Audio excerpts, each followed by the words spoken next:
Well, shit. Howdy there, and a happy end of this godforsaken year to you all. It gives me great pleasure to say that today is Thursday, December 31st, 2020. I'm Trey Crowder. That's Mark Agee. What's up, Mark? How you feeling? Oh, pretty good, man. We made it. Yeah, you dressed up for the occasion. I didn't. I should have known. I didn't get the memo. You're looking good, though. I like the Thanks, man. tie beanie combo you got going on. Well, Hitting my for me. it's still bald when I put a tie on, so I had to get started. Yeah, are you a New Year's Eve? How you feel about it's a party? It's one of the party holidays. You like to party on New Year's Eve? Because I kind of gave it up once I had children, and I don't really miss it. I was I do like to be out at bars, as you know, but also I was forced to. I was required by work to be out when I had comedy clubs back when I was doing stand up. So every New Year's Eve for a long time, I was working, but it was a good time. Yeah, yeah. And again, tonight's celebratory, no matter how you celebrate it, as far as I'm concerned. But here we are, as always, producer Matt with us behind the scenes. Let's do the show. We got a fun one for y'all tonight. We're closing out this year in the only way that seemed appropriate by doing a dumbass review. All of our favorite daily dumbasses from the run of the show. Keep in mind, we only started in the summertime. So if somebody was a dipshit in like March or April, they're off the hook, but there's still more than enough to cover.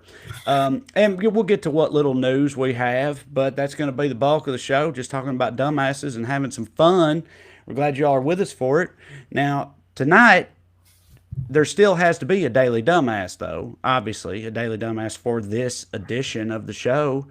So let's do that. Producer Matt, play the graphic.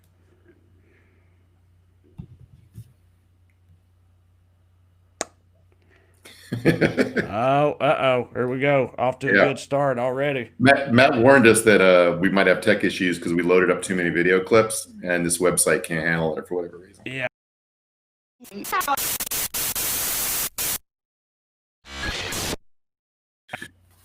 Tonight's DD is this sorry motherfucker here, y'all. Play it, Matt, whenever you've got it. A medical center employee in Wisconsin got fired for allegedly destroying hundreds of doses of the Moderna vaccine on purpose. This happened at the Aurora Medical Center in Grafton. Officials say the employee, quote, intentionally removed 57 vials of the Moderna vaccine from a pharmacy refrigerator the day after Christmas. Because of this, more than 500 people were delayed in receiving their vaccines. Both the FDA and FBI are investigating. So, endangering the lives of your neighbors to own the libs, Mark? Is that where we're at with this guy? Uh, we have the vaccine now, Trey, and Yeah. nobody can get it. And when they do get it to the hospital, dumb motherfuckers are leaving it out like it's lunch meat, and I don't know what's happening.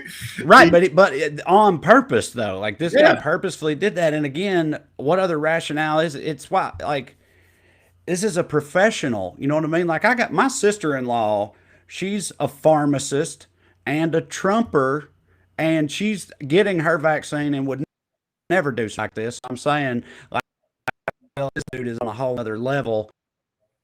I'm getting cheered on by a bunch of people out there, I would imagine, but not the people who got these shitty vaccines, because that happened, by the way, wasn't clear from that video, but the vaccines he left out on the counter were still administered to people. So those people, in all likelihood, didn't get shit from it, or maybe a slight benefit, but still, imagine being one of those people. How furious would you be at some shit like this? yeah. That dude got arrested. They haven't said He what his did. motive was yet. So it probably you're probably right. It's probably some sort of conspiracy thing. Because he was a pharmacy technician, I guess is what he was. He's not some Mhm. high level dude, science wise, but. Or it could just be some George Costanza type who was mad at his coworkers for eating his lunch out of the fridge and he just fucking left it out. I mean, yeah, I guess you're right. It could just be a disgruntled situation. Still, Yeah. still not cool to take it out on everybody else, though. Yeah, Especially but considering who's getting the vaccine right now. You know what I mean? Like, it's a I'm seeing, shitty cohort to target. yeah, yeah, but it's like, but I've seen like stories like 20% of medical workers and doctors and nurses in LA are Yeah, declining the vaccine, and I know, 50% of medical workers overall in Ohio are turning it down. dude. They didn't say like the 50% number in Ohio scared me, but then I read about they're not talking about all doctors and nurses. These are like people like janitors and people for all the frontline workers, like including the people that got like their medical technician degrees from schools that advertise on Maury Povich and shit. So it's not like this is not necessarily a signal that something's wrong with the vaccine or that people don't trust it. No, I know. Katie told me that she shared those stats with me earlier, and I found it very alarming. But yeah, like you said, just like because I feel like if it's frontline medical workers have that like percentage of volunteered disengagement from it or volunteered dismissal of it, that's not a good sign for when they get to the regular Americans out there. But I'm just trying not to worry about it. Go ahead. To be clear, I'm gonna take it, and I did that New York Times survey. I came in 8 millionth in LA County to get the vaccine. But at this rate, I figure I'll get it by next week. Yeah, so there is that.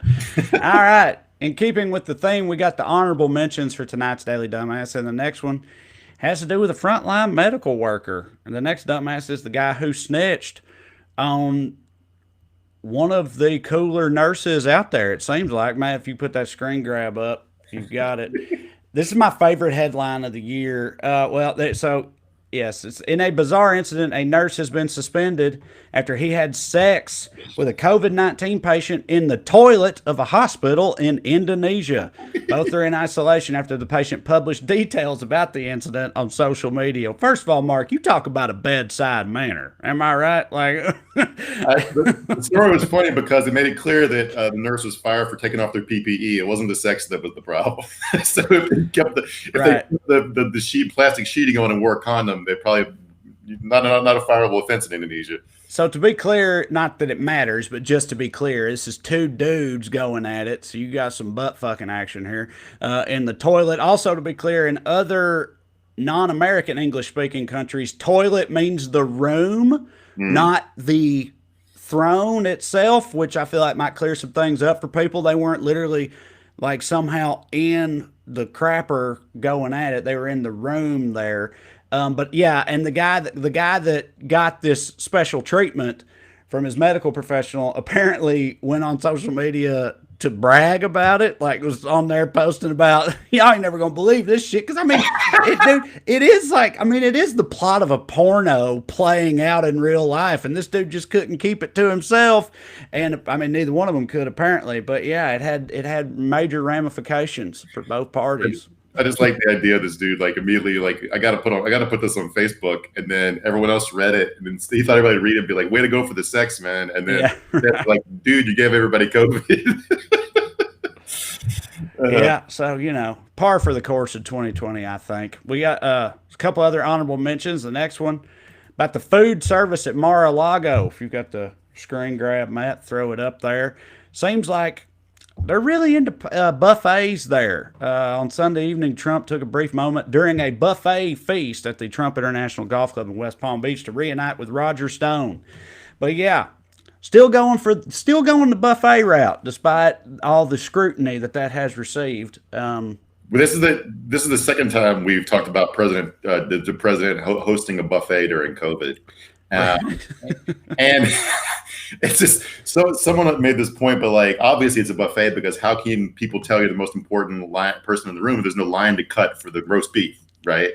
So I've got I got a tangential question for you about this. And I mean, we're both trash, I'm aware, but I grew up white trash, poor and all that. And like in my mind, a buffet is very much white trash cuisine, which I love, by the way. But I'm saying like Golden Corral and stuff like that. Like the manager of the O'Charlie's I worked at used to call them feeding troughs, which is hilarious that the manager of O'Charlie's was like condescending to the Golden Corral across the street. But I'm saying I didn't know that rich people partook in buffets. That was kind of news to me. I thought that was like our people's forte. I think it's common in like country club type settings, which is what Mar-a-Lago is trying to aspire to be. But like, there's actually a really good country club over in Burbank near where you live has a really good brunch buffet. I've been to it a couple times. It's nice. Is it like lobster tails and shit that are on the buffet? Like, do they class that up? It's not like cheese sauce next to the meatloaf and whatever the shit that I like. Is that how they do it? It's like a guy at a waffle station. and then like Oh, yeah, right. like a Yeah. roast beef carving station. But that's the classic kind. But when I see pictures from Mar-a-Lago, it looks like the shitty kind. So Yeah, that would check out. Also, last honorable mention, and I gotta admit, I'm a fan of this dude. I'm a fan of the way this dude looks. I'm not a fan of him, I guess, but I was not aware until Mark sent us the link earlier what the person at the center of the Hunter Biden's laptop controversy looks like. And if you guys don't know what he looks like, Matt, will you show them what this dude? Look at that, GI Jacques, man. What is that? Like, if people listen to the podcast, he's wearing like a green beret. he's got a green beret, but doesn't otherwise appear. It's not like the green beret, like the badass green beret. It's the silly jester type green beret look he's got going on. He also looks like petrified in that picture they got. Like, what is up with this dude? And usually they stopped talking about the laptop for a while after the election because what was the fucking point? But now they're back. They're just so bored talking about COVID that they're just like, here's a guy in a funny hat to ramble about the president-elect's son's laptop, which they still haven't said what's supposed to be on it. It's bad, except some emails about China. I don't know. So, like, I mean, on the one hand, this is not at all surprising. It's what you would expect. But on the other hand, it's so wild how all of the people who have been like brought forth on the right, you know, when it comes to election controversy or any of these like conspiracies like this, how comically absurd they have been. They're like caricatures of you know, some type of crazy or silly person, you know what I mean? Like we'll get to some of them later in the Daily Dumbasses, but one that isn't covers like that, the ghost hunter guy.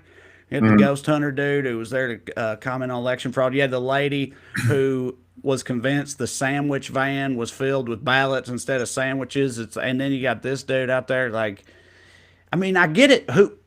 They're not going to be able to find regular people, I guess, but it's still just, I don't know. It's funny. But they can't find a crazy person who doesn't dress like they got dressed in the dark at a thrift store. No, they can't. They very clearly can't, because if they could, that's what they'd have. But this is what they got instead. We live in the U.S. capital of crazy people, and most of them wear regular clothes.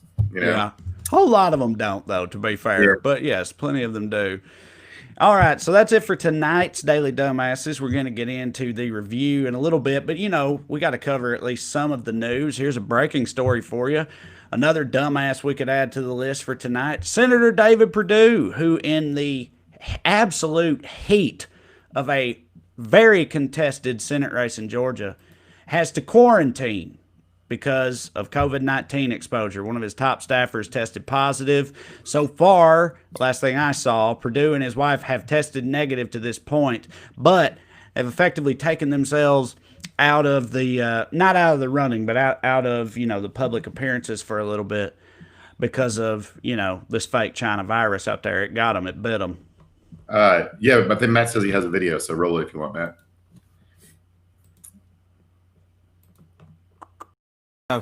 Breaking news here now with this crucial Georgia runoff that will decide control of the Senate.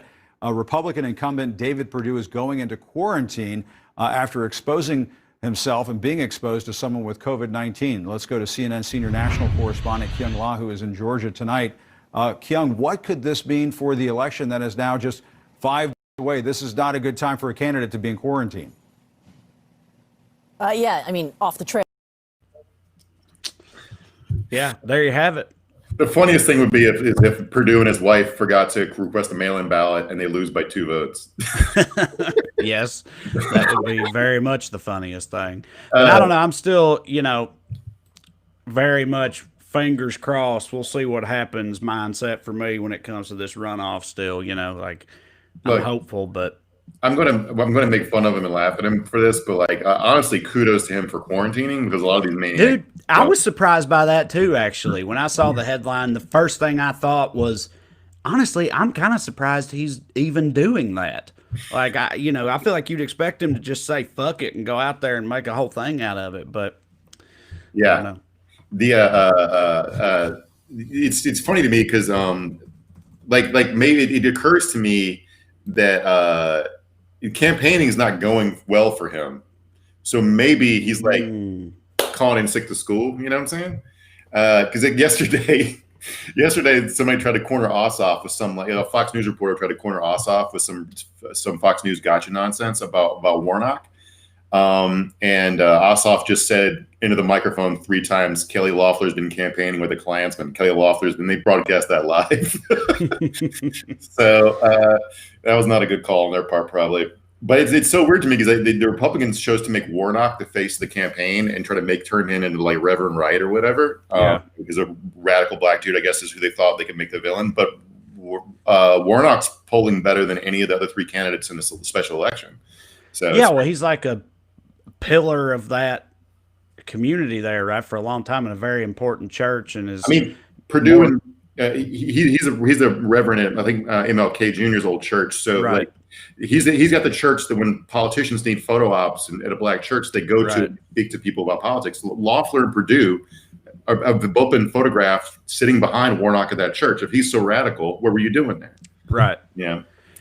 Yeah. So, that literally has to be, not like, what other rationale is there for that other than the fact that he is the black candidate of the 2, meaning that decision to focus on him as the primary target of the propaganda and whatnot, despite everything you just said, like you said, it's a radical black guy is the thing they were going for, right? Despite the rest of it. I mean, it had to be. They think it's more easily villainized because of that.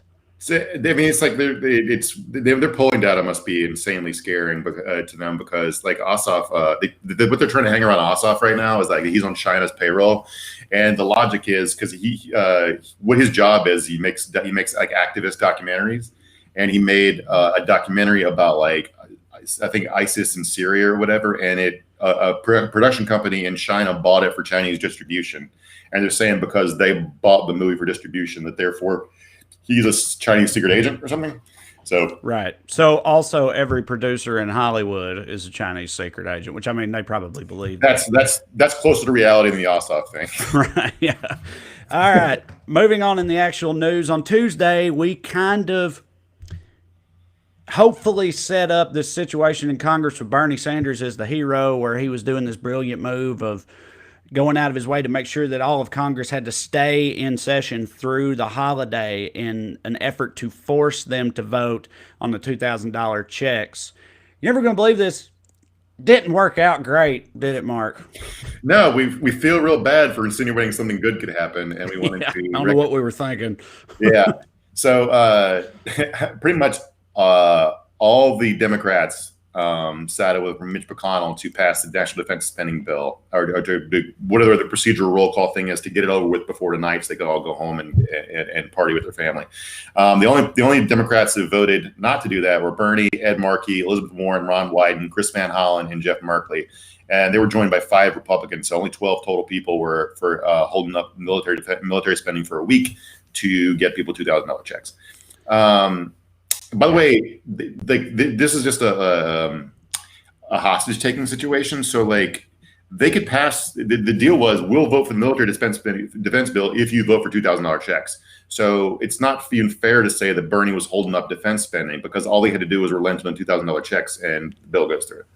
So is that their, like, public rationale, though, that we can't hold up a bill for defense spending because as a politician in America, you literally just can't do that? And I know that, like, you know, they just want to be home for the holiday or whatever, but I'm saying, is that the rationale you put forth to save face as far in their perspective? Is that what they're going for?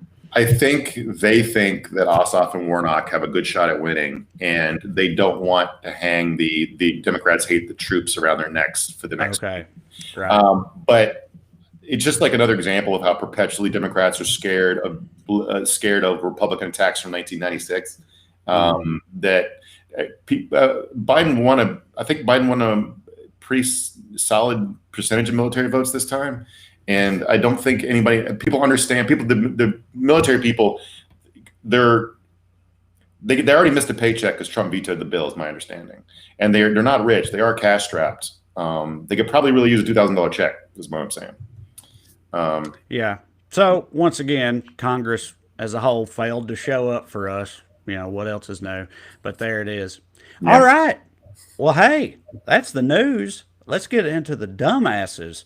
And again, this is every one of these is a dumbass we've previously featured, which means it only goes back so far in the year. But like I said, still plenty to cover. When did we start doing this, by the way? Was it May?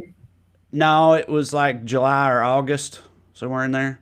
Okay. I mean, I looked earlier, but when we first started, we hadn't really hammered it out yet, so we didn't have the Daily Dumbass up top. By the time we started, like, doing the Daily Dumbass at the top of the show every single episode, it was, like, in August. But anyway, so that's what we're working with. And these are in roughly chronological order, so let's just have some fun with them. The first one is someone we were just talking about, Kelly Loeffler, whatever, who made one of the head-scratchingest, most ridiculous campaign ads we've ever seen, which is saying something. So, Matt, you could play it whenever you got it. Did you know Kelly Loeffler was ranked the most conservative senator in America? Yep, she's more conservative than Attila the Hun. Fight China. Got it.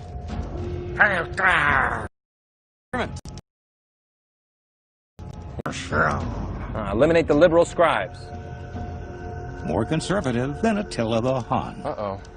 Kelly Loeffler, 100% Trump voting record. I'm Kelly Loeffler. I approve this. Dude, where do you even start with that? Like, first of all, you're comparing yourself favorably to Attila the Hun. Second, you got the like white dude playing Attila the Hun who's just literally grunting to represent their language, and it ends with murder all the journalists. Like, Murder everyone who can read, I think. right. I don't know. That's the dynamic of that was funny. And if I was a Warnock, she's running against Warnock, right? I'd just play that ad because she was doing that because she was thought her biggest problem was a conservative primary challenger in that open primary they had, Doug Collins or whatever. Who, like, how many people in the Republican base you think, like, really know who Attila the Hun is? I mean, I'm sure they recognize the name or whatever, like we all do, but like I'm saying, it's just such an odd reference point to take. And it like presupposes that when a Republican hears Attila the Hun, they're like, now there's a conservative. You know what I mean? Yeah. Like, it's so weird. There's a lot of weird assumptions baked into it, right? Because I'm not familiar with Attila the Hun's actual position on like trade and health. Right. Yeah. Yeah, all I know about him is that he was a violent conqueror. And they think violent, and they think conservative and good. It's so weird. I don't know. Yeah, I don't know. All right, next up, we've got some representation from producer Matt's homeland of South Dakota, where the governor had a novel approach to the coronavirus crisis in an ad she put out. Matt, you can play it whenever. Kristi Noem, Governor of South Dakota. This is how we do social distancing in our state.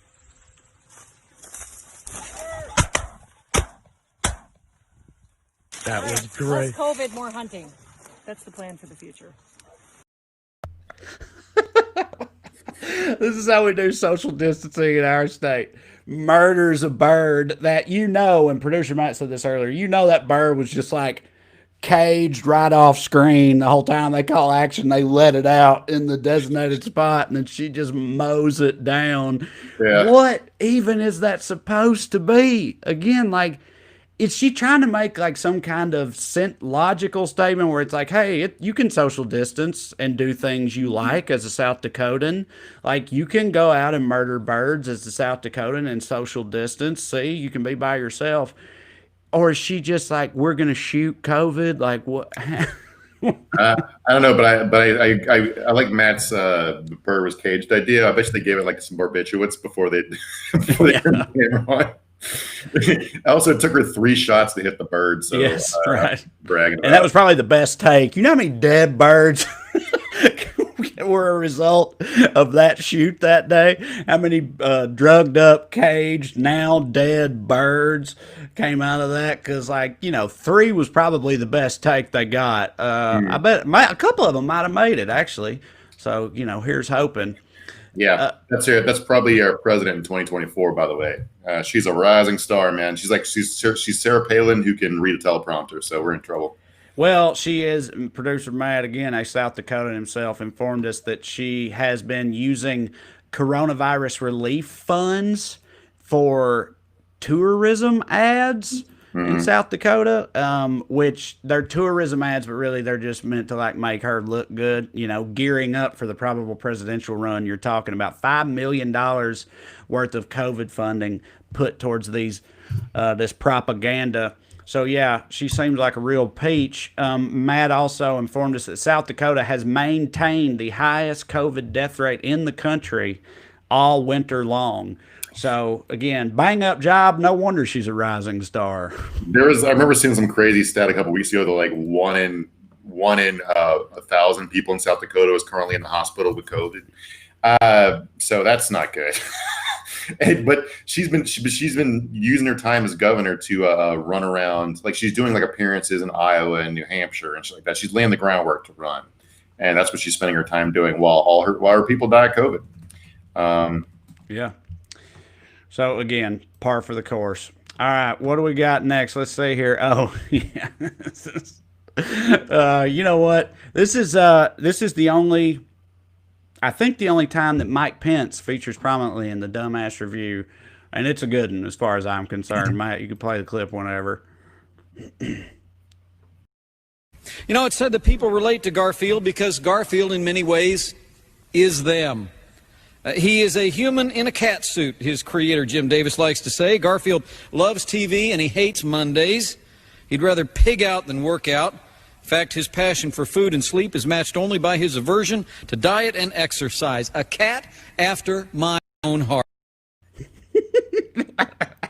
You can tell that he's like, he's so pumped to do this analogy. You know what I mean? It's like, this is going to kill, he thinks, in his mind, this Garfield stuff he's got. And also he calls him a cat in a human suit, which like he's one of the more seemingly human suit wearing motherfuckers in the government, I think, Mike Pence. So also just what? Yeah. I wish I knew the context of why he was talking about Garfield when he was in Congress. He was a conservative talk show radio host who accidentally ended up in Congress. So I'm not really quite sure. His life arc is pretty interesting, but I do respect that he came out and said, I don't like diet and exercise. And then since then he's put on a good 40. So thanks. He's an honest politician in that moment. So yeah, that's another thing. He's like, he just implies that, Americans are generally fat, lazy pieces of shit or whatever, which I mean, hey, I hear you, Mike Pence, but it's just a funny stand to or not a stand to take. It's a funny metaphor to pin a whole speech on or whatnot. Yeah, I mean, it's weird that Mike Pence shares the British take on the average American. Which we're all fat and stupid, which I guess they get because they all go to Disneyland. I think we're all Disneyland. He also had that graphic he had a graphic there of Garfield like busting out of a cake or whatever, something like whatever it was. That was a good choice. Yeah. All right, so let's see what's next. Oh, this is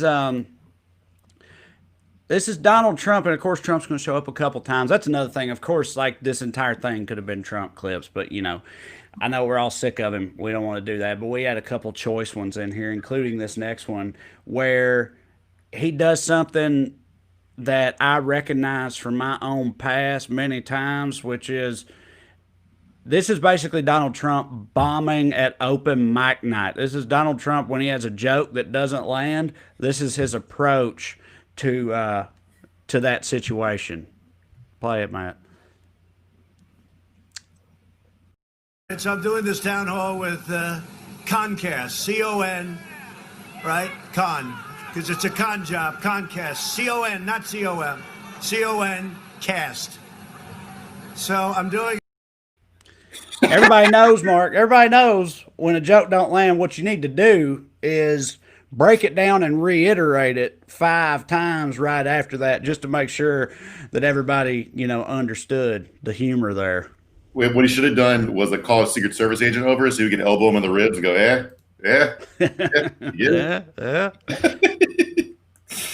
I wish if at the end of that he'd been like, what else is going on? Let's see. What do you do for a living? Oh, you're my press secretary. Okay.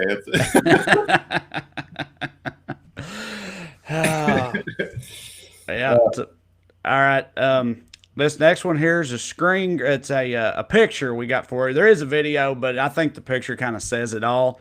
This is the Oregon Health Authority's regular COVID update that happened to fall on or around Halloween. Yeah. So put the screen grab up there, Mark. This is what they did at the Oregon Health Authority. Sadly reporting 3 deaths today. The ladies wearing clown makeup. Look at that sad clown. Like, I can't. This is one of those, again, whose idea was it's not just a whose idea was this thing. It's one of those things you see sometimes and you're like, you know that multiple people had to look at this and say, yeah, that's great, go with that. You know, like the best part to me was like it's the woman talking next to this sign language interpreter is not dressed up. He understood he was doing a regular work day and he wore a black suit at an appropriate grim occasion. The lady who's talking, she's delivering the appropriate emotion, which is sadness and solemnness, but on her face is painted a smile. Right? Yeah, exactly. And like, it's not like she didn't know what she had to say. Yeah. You know what I mean? Before she put on the clown makeup, and yeah, I don't know. It's the most un-Joker person in the world doing Joker shit accidentally. It's just so funny to me. Oh man! Sweet lady works in public health. It went on camera and talked about how many people died today and happy clown makeup. Yeah, look, man, you know, they can't all be winners. Like, sometimes it falls flat a bit or an idea, you know what I mean? I mean, God bless her. She went for it. But, yeah, pretty ill-advised. So, got a couple more Trump clips coming up for you. This next one, who could forget Trump's infamous Axios interview, which, like, you know, we could literally spend multiple episodes only talking about that. It's hard to pick just one clip from it, but we tried. So, Matt, you can play the clip we got from said interview.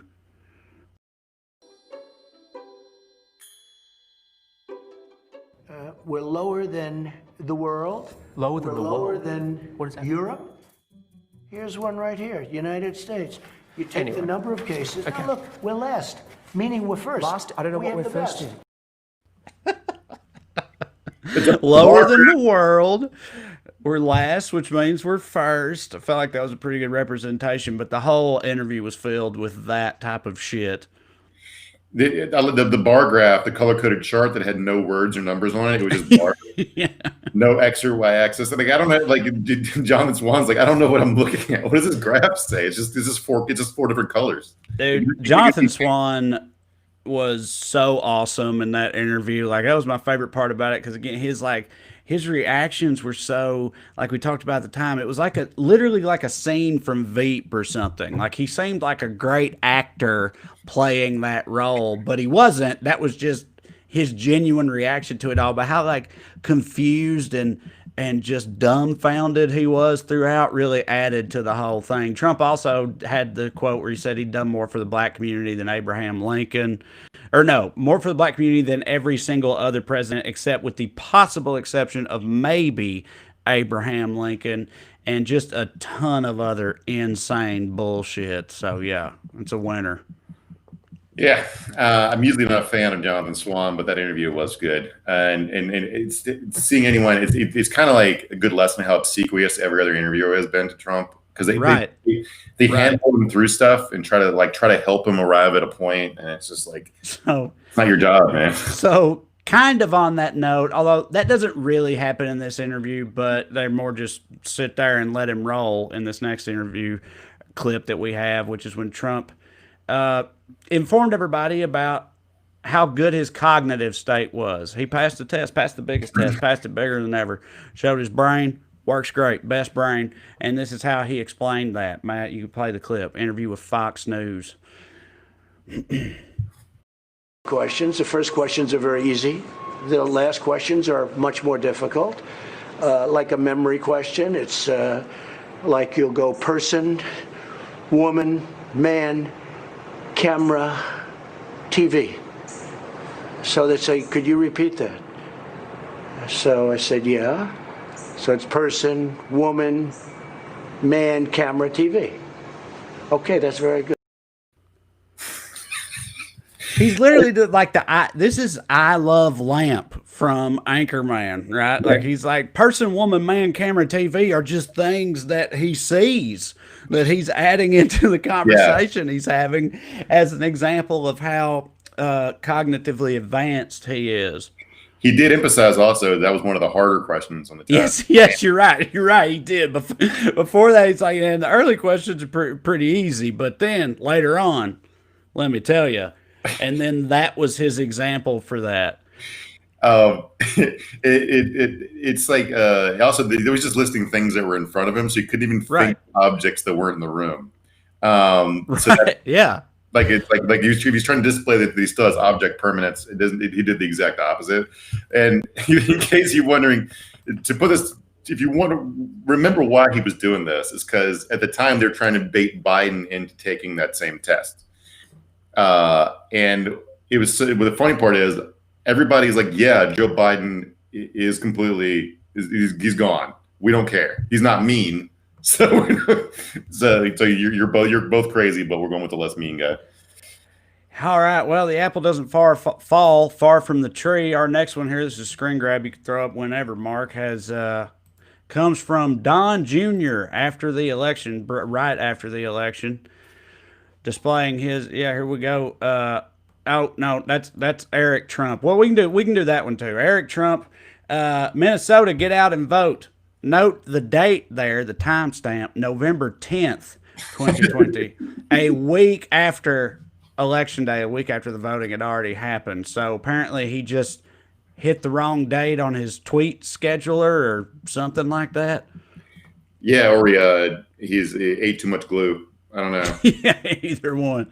But yeah, so still a progeny of Trump there, but we had another one from Don Jr. If you have it, Matt, and if you don't, we could just talk about it. I mean, we'll get the point across. Here it is. Donald Trump Jr. hashtag Amish for Trump. It's a comment on a picture of Amish people with a Trump flag, but the hashtag targeting the Amish community, I don't know how effective that's going to be. You know what I mean? I don't know if they're going to rally behind that hashtag or not. The Amish community, their Twitter game leaves a little bit to be desired. Yeah, I mean, what would Amish Facebook be? It'd be like Twitter. It'd be like carving mean replies into a tree or some shit. Yeah. But like maybe they're targeting all the kids on Rumspringa who have cell phones. So all you 17-year-olds who left home for a year to go have sex and do drugs, be sure and take time out to go vote for Trump. Yep. Got another picture for you from the Trump team. Again, who could forget? This is when Rudy Giuliani was leaking poop out his face. You can throw that picture up there whenever you got it, Matt. There it is. Look at that. God damn, could you look like a crazier motherfucker? Like, look how disheveled and out of sorts he looks in that picture, even without, the hair dye running down his face. That's America, Trey. Yeah, Rudy had a rough go of it, man, that whole stretch there after the election. Once proud, accomplished entity who peaked in the 90s. 9/11 hit, gave us way too much swagger and credibility, and then now just a decrepit shell. It's America, baby. Rudy Giuliani. Holy shit. I didn't know you were about to do a whole thing when you said that's America, baby. But you nailed it. Yeah, I thought you were just saying that's America, but no, you had it. You had the whole deal. Really played it out. That was good. Mm-hmm. So speaking of Rudy and his whole shenanigans after the election, this next one I think is my personal favorite of all of the dumbass compilations we have. Rudy's star witness in the Michigan election fraud case. Just whenever you got it, Matt, just play it. And I don't play the whole goddamn thing as far as I'm concerned. I love it so much. The poll book is completely off. Completely off.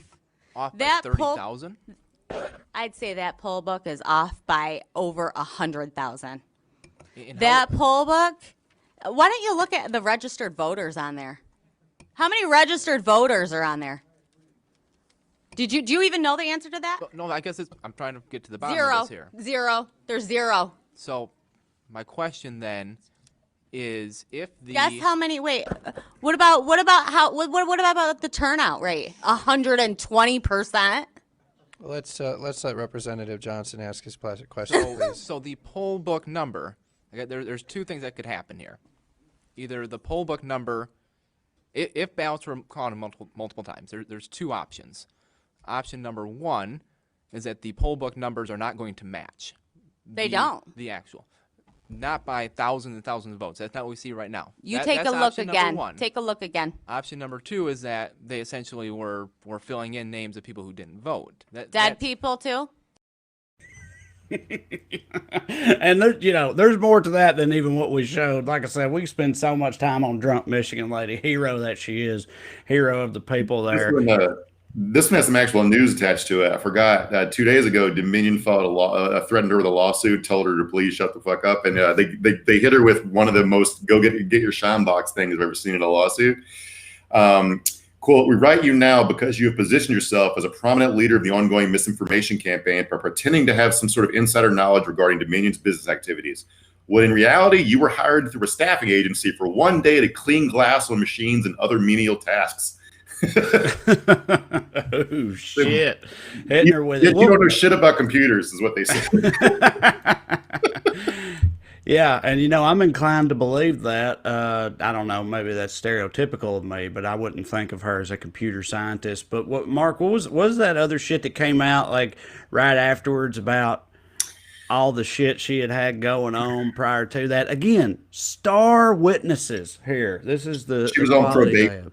She was on probation for what she did was she recorded some sex tapes with her boyfriend and sent it to his ex-wife, and then filed a false police report saying that the woman had hacked her email and stolen the sex tapes. She tried to frame her boyfriend's ex-wife for stealing some weird revenge sex porn she sent. So she sent it herself and then tried to claim it was revenge porn on behalf of the ex-wife. Yeah.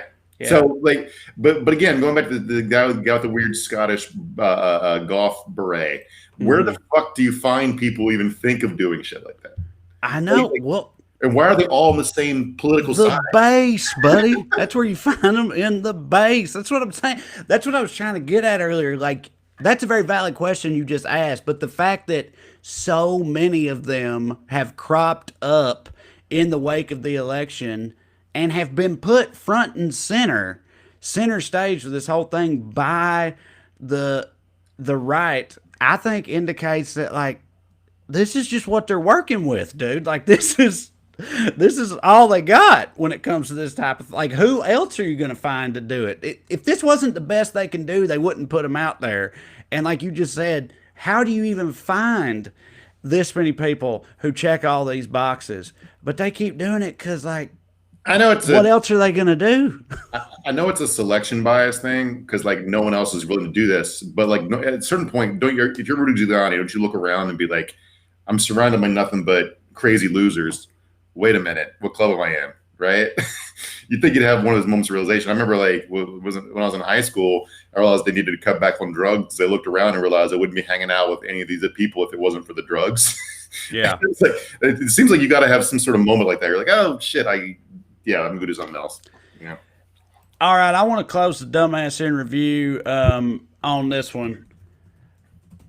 This is from right around the same time, in that same brief and magical period in Rudy Giuliani's life. I just can't think of a better thing to end on, me personally. It's a couple clips we're going to play back to back. And Matt, you just roll them whenever. Let's have it. The answer. You have a point of order. The answer that I gave you is they didn't bother to interview a single witness. Just like. All right, keep going. The answer. You have a point of order. The answer that I gave you is they didn't bother to interview a single witness. Just like you, they don't want to know the truth. Well, all right, one last one, and it's different. What was the last part? That last part is not. You're attempting to seek a pardon, so why is this not part of that? Well, I will ask that he be disciplined for that. First of all, I don't know, dude. As far as I'm concerned, there's no more fitting way to end a dumbass review of 2020 than with some fart clips. The man farted twice. So, and it's hilarious. And to me, this is so juvenile, but one of the things I love about it is Rudy Giuliani is farting and everyone else is around him is wearing a mask. Now, if you didn't know about COVID. Right. Yeah. Yeah. Done. And I mean, huge hit, Mark. Massive hit. 60,000 retweets or whatever. Colossal. They had Hunter Biden smoking a cigarette as Fat Thor, and he meant it earnestly. Yeah. Right. Thank you, Hunter Biden, for saving America, I guess. I don't know. Yeah. Yeah. It is pretty, again, also a pretty 2020. Like everything about this year is going to seem unbelievable to, I wanted to say to future generations, but in the middle of saying that, I got worried like, no, they might be even wilder and dumber than we are. So, who the fuck knows? They may think we're really on top of it when they look back on us. I mean, I hope not, but they'll probably be doing like the bad guys plot in Tenet, trying to go back in time to kill us all. Yeah. So Matt, you can start putting some comments up there if you want. I did want to do, we have I don't think I want to show this clip, man, because it's depressing. Yeah. We'll just talk about it. So we do have a dumbass of the year and a anti-dumbass of the year. The dumbass of the year is a huge chunk of us Americans. Why do we say that? Well, because they won't wear masks, they won't stay the fuck at home, they won't follow any of these protocols despite their grandmas dying, and they've made it a million times worse for all of us. We had a clip to show, but like I said, it's just sad, but I'll explain the clip to you. It's a medical professional in Los Angeles talking about how now any kind of cardiac arrest or stroke victim or anything like that is responded to by LA County health officials cannot and will not be taken to a hospital because there's nowhere for them to go. So people are going to just be dying now, not even from COVID, but because there's no help available to them, basically. Yeah. So that's fun. You know that thing in movies where somebody's heart stopped beating, but they do like chest compressions all the way to the hospital, then they get you restarted at the hospital. They're not, if they can get your heart started back up at your house, they're not taking you in, basically. Yeah, so that's not very good. But I wanted to point out, like, Matt and I were talking about it earlier, but like the people have actually done a really good job this year. And when during the George Floyd protests and when the corona pandemic first started, there was like all this stuff. You always see this doom porn about how social strife makes people dark and evil. People get guns and they steal each other's shit. And right, like Walking Dead type shit. It's always like the theme is always, oh, it's not the monsters or whatever. It's the people that are left after the monsters show up. By the way, tell us what you think the dumbest shit was this year and whatever else you got. But yeah, go ahead.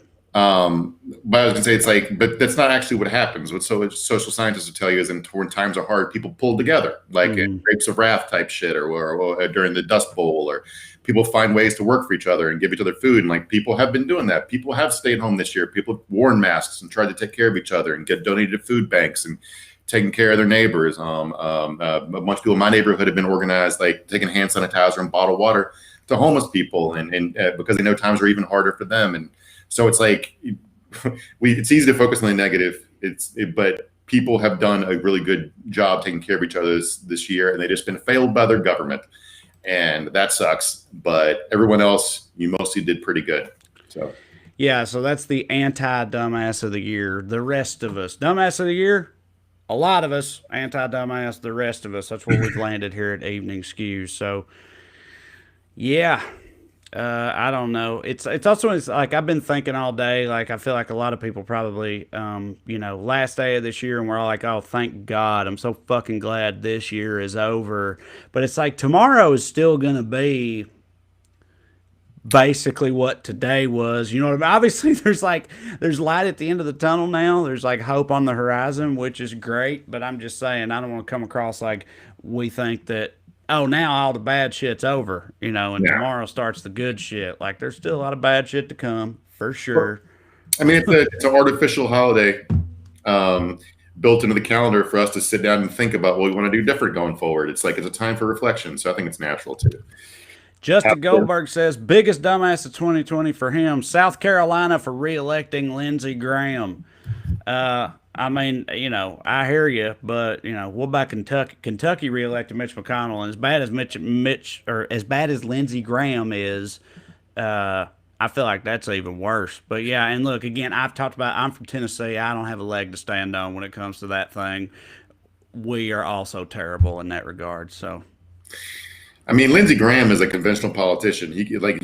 What makes him bad is he's spineless, but it's also good because you can make him vote for your bills if you yell at him enough. Mitch McConnell is just fucking evil. Right. Kim Shea 22 says, worst thing this year, that the election was as close as it was. Millions of people voted for Voldemort.